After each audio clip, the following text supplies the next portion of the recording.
Ladies and gentlemen, there comes a time when we must stop listening just with our ears and start listening with our spirit. Because not every I love you sounds the same. Some people don't shout it from rooftops. They don't wear their heart on their sleeve. And if you're waiting for grand gestures, you might miss the small ones that scream with meaning. I'm talking about the avoidant. The one who flinches when you get too close.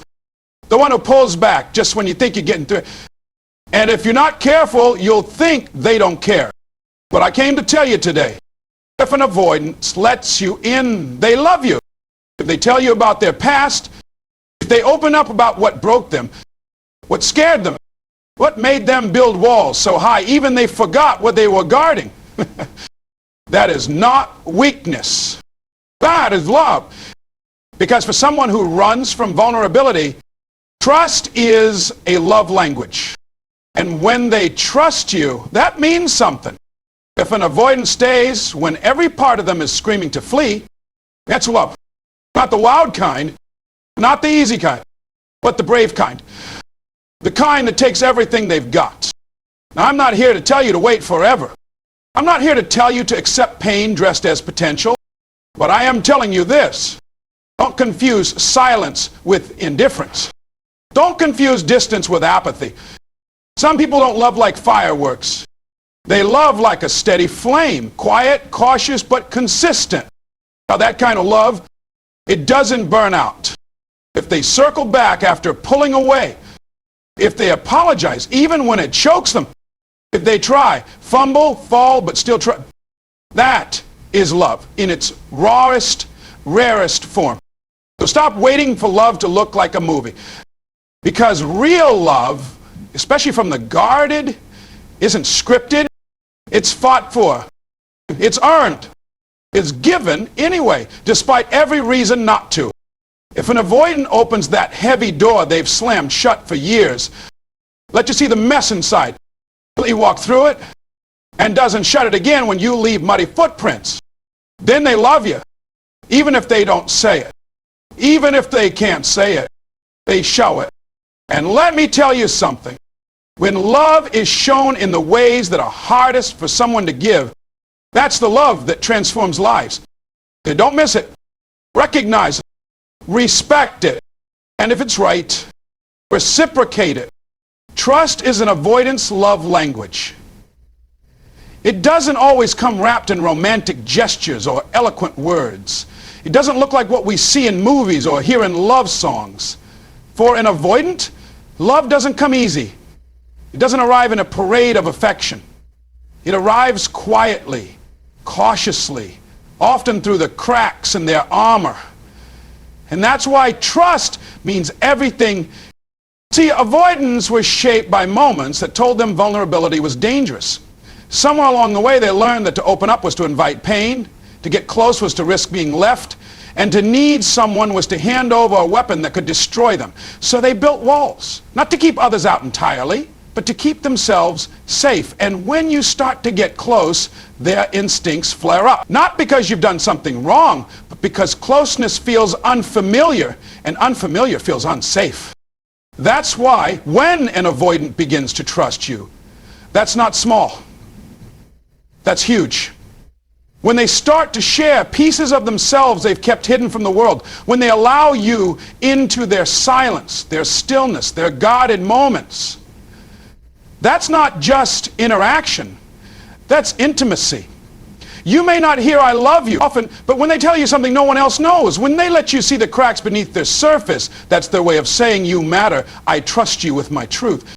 For them, trust is the bridge they're terrified to walk across. But when they take even one step toward you, it means you've earned a place they don't offer lightly. It's in the details, the way they check in when they usually disappear, the way they remember something important to you even though they don't show their own emotions clearly, the way they make space for you in their tightly guarded life. These aren't just habits. They're confessions. They're proof that despite their fear, despite their instincts, they're choosing connection. They may not say much when things are tough. They may need space. But if they come back, if they explain, if they try, that's not just effort. That's trust in action. Because for someone who's wired to retreat, leaning in takes a strength most people never notice. They might test your patience. They might not always know how to show up perfectly. But when they do show up, imperfect, hesitant, and real, that's love spelled in the only language they know, trust.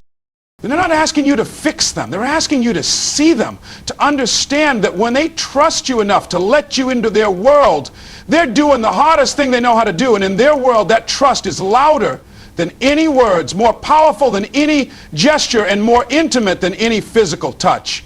Because trust for them doesn't come cheap. It's the deepest gift they can give.